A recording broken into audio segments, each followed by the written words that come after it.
Neyland Stadium, /Neyland/NELND, 3, is a sports stadium in Knoxville, Tennessee, United States. It serves primarily as the home of the Tennessee Volunteers football team, but is also used to host large conventions and has been a site for several National Football League, NFL, exhibition games. The stadium's official capacity is 101,915, constructed in 1921 as Shields-Watkins Field, which is now the name of the playing surface. The stadium has undergone 16 expansion projects, 5, at one point reaching a capacity of 104,079 before being slightly reduced by alterations in the following decade.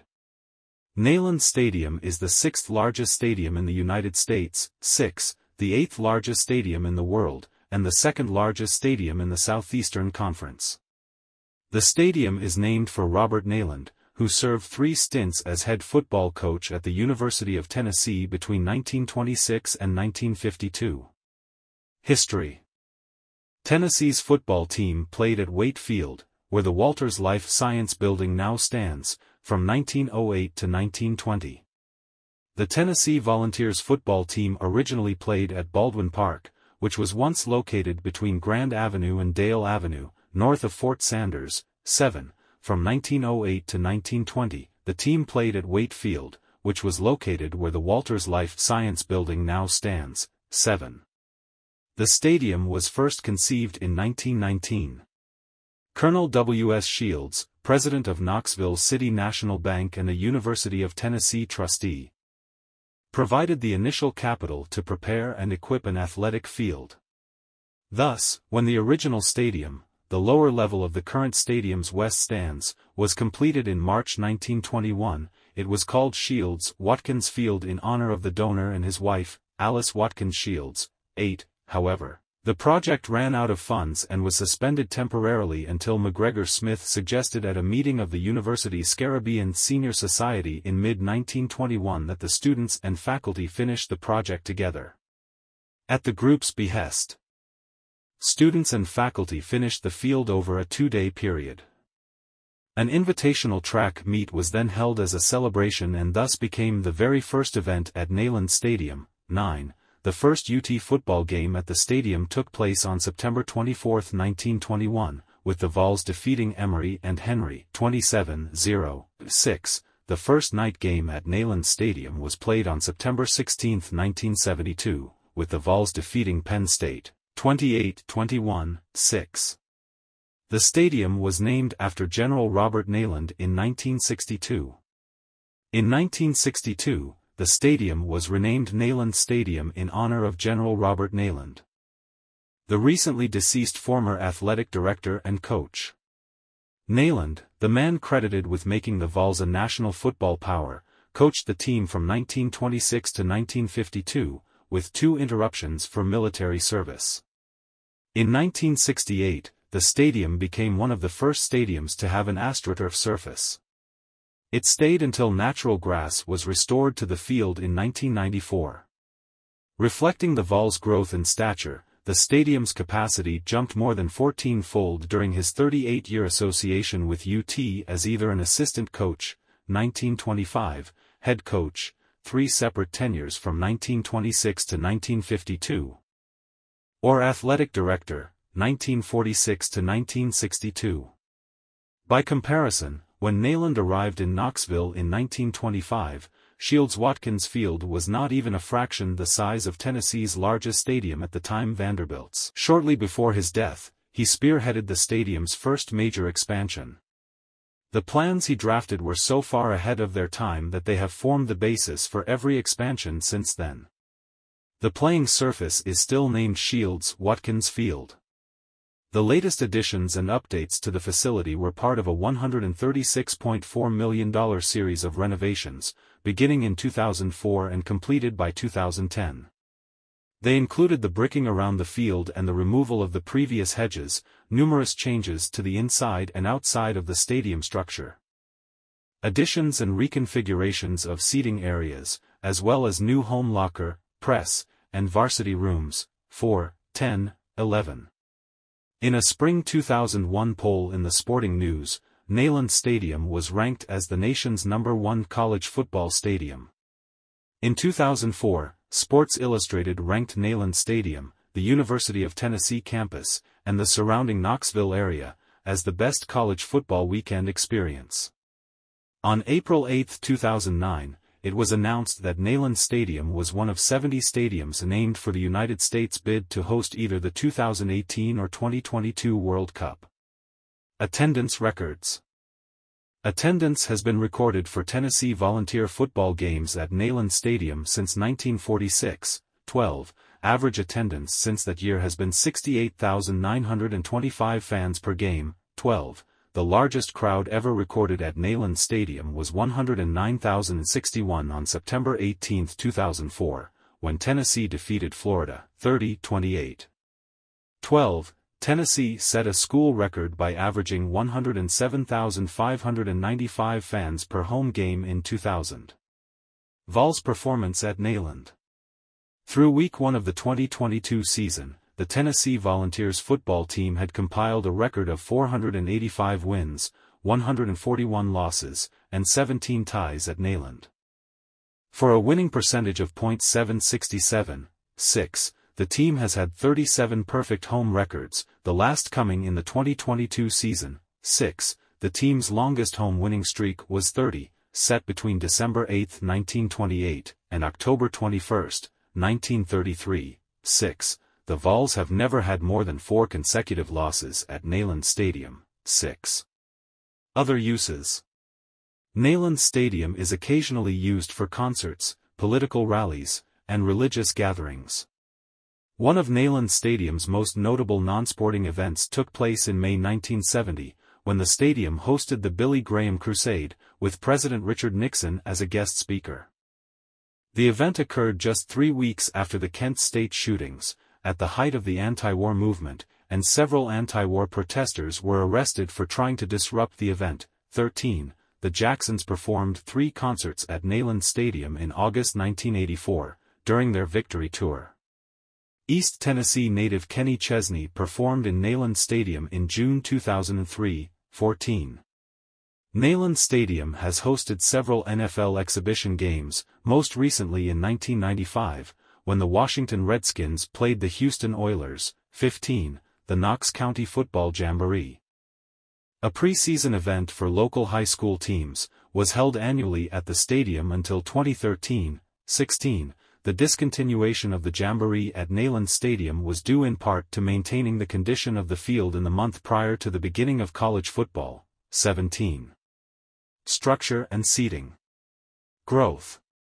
Shields Watkins Field opened in 1921 with a single grandstand along the west sideline, the lower portion of the current facility's west stands having a capacity of 3,200.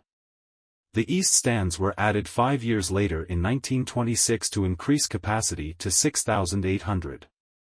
The west stands were increased from 17 rows to 42 rows in 1930, increasing capacity to 17,866.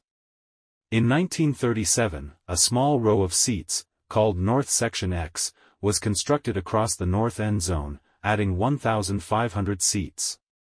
The next year, in 1938, the east stands were expanded to 44 rows. The capacity after these expansions was 31,396. In 1948, the south end zone was enclosed in a horseshoe style, see Harvard Stadium for an example, with 15,000 seats, bringing total capacity to 46,296. Several expansions were undertaken in the 1960s. First, in 1962, the west stands were double-decked, adding 5,837 seats and a press box. In 1966, North Section X was replaced by a grandstand, the North Stands, with 5,895 seats. In 1968, the east stands were double-decked as well, 6,307, bringing total capacity to 64,429.6. The 2 upper decks were connected to fully enclose the south end zone during 2 expansions in 1972 and 1976. The 1972 Southwest Upper Deck addition extended the West Upper Deck to the south by 6,221 seats, and the 1976 Southeast Upper Deck addition extended the East Upper Deck to the south by 9,600. Giving contiguous upper seating around three sides, and increasing total capacity to 80,256. In 1980, the north stands were rebuilt, netting a capacity increase of 10,999 seats. It also enclosed the north end zone in a bowl style, see Rose Bowl and Yale Bowl for examples. A net loss of seats in 1987 to accommodate the West Executive Suites construction was more than offset by a student seating adjustment in 1990, increasing capacity to a total of 91,902.6. In 1996, the last major expansion was completed with the north upper deck to fully enclose the upper level, giving a net gain of 10,642 seats. A 1997 seating adjustment to comply with the Americans with Disabilities Act of 1990 was followed by addition of the East Executive Suites, topping total capacity at 104,037 in 2006. The addition of the East and West Club seats in 2006 and 2009, respectively, decreased the total capacity to 100,011. In 2010, the completion of the Tennessee Terrace raised stadium capacity to its current total of 102,455 people. 2004 to 2010 renovations. In 2004, the University of Tennessee implemented the Neyland Stadium Master Plan, a long-term strategy for expanding, renovating, and maintaining the stadium. The plan called for the addition of club seats, widening of concourses, creation of entry plazas, and updates to the stadium's infrastructure. 18. The estimated $200 million renovations, which will be carried out over a series of several phases, are to be funded entirely by private donations and revenue generated from priority in club seats. 18. Phase 1 of the master plan, completed in 2006 at a cost of $26 million, involved the addition of the East Club seats, renovation and widening of the North Lower Concourse, the addition of LED signage, and the addition of extra restrooms and concessions. 19. The East Club seats, built on the East Upper Deck, includes 422 seats and an adjoining. Phase 2 of the master plan, completed in 2008 at a cost of $27.4 million, involved the renovation and widening of the West Lower Concourse, renovations to the Peyton Manning Locker Complex and the concourse connecting it with Shields Watkins Field, and the construction of the Lauricella Center for Letter Winners and the Stokely Family Media Room. 20. The Lauricella Center for Letter Winners, named for Vol All-American running back Hank Lauricella, sits adjacent to the Locker Complex, and provides a gathering area for athletes, coaches, and their family members. The Stokely Family Media Room provides a setting for press conferences and coach and player interviews. Neyland Stadium at Homecoming, prior to Phase 3 renovations in 2010. Phase 3 of the master plan, completed in 2010 at a cost of $83 million, included the construction of the West Club seats, improvements to the executive suites and press box, renovations to the West top-level concourse, the addition of elevators and stairwells to the west side, the creation of the Gate 21 Plaza and other entry plazas, the construction of the Tennessee Terrace, and the installation of a statue of General Neyland, created by sculptor Blair Buswell, to the west entrance. 4. The West Club seats are similar to the East Club seats, with 422 seats and an adjoining club room. The Tennessee Terrace features 1,782 priority seats, with an adjacent climate-controlled concourse area, overlooking the west sideline. 21. Phases 4 and V will involve renovation of the south and east concourses and the creation of an entry plaza at Gate 10. From 1921 to the end of the 1967 season, the field surface was natural grass. In 1964, the orange and white checkerboard end zones were added. This was one of the many changes initiated by new head coach Doug Dickey, who also added the T logo to the football helmet and initiated the tradition of the team running onto the field through the Power T, formed by the Pride of the Southland Band, and moved the Tennessee bench from the east sideline to the west sideline. In 1968, coinciding with the addition of the east upper deck, Tennessee Turf, Tartan Turf, 3M, was installed as the playing surface, in part to provide better drainage following heavy rains.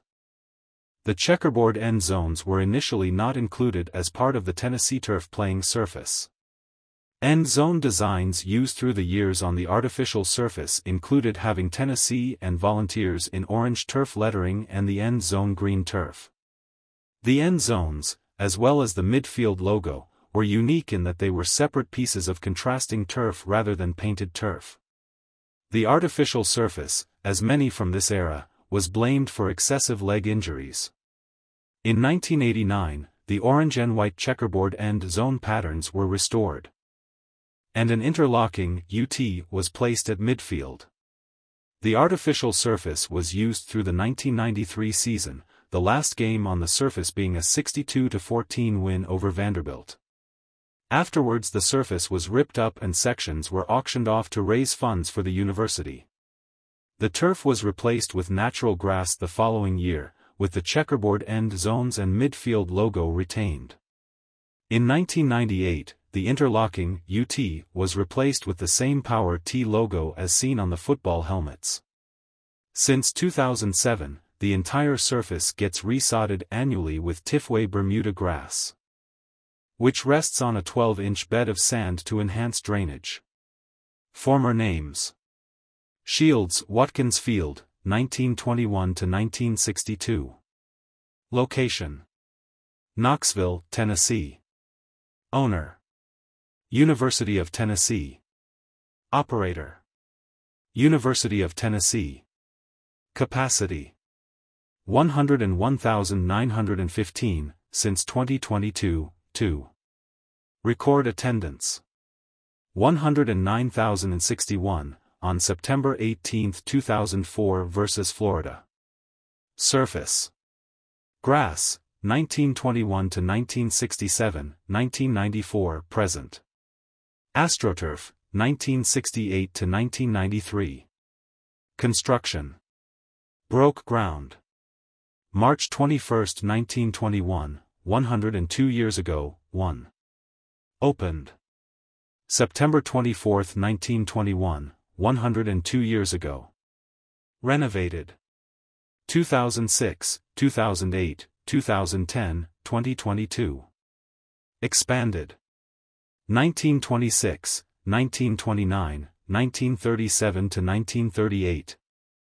1948, 1962, 1966, 1968, 1972, 1976, 1980, 1987, 1990, 1996.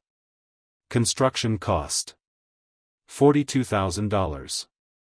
$575,000 in 2021. $136.4 million, 2004 to 2010 renovations. Architect: McCarty Holsipple McCarty, renovations. Tenants: Tennessee Volunteers Football, NCAA. 1921 present.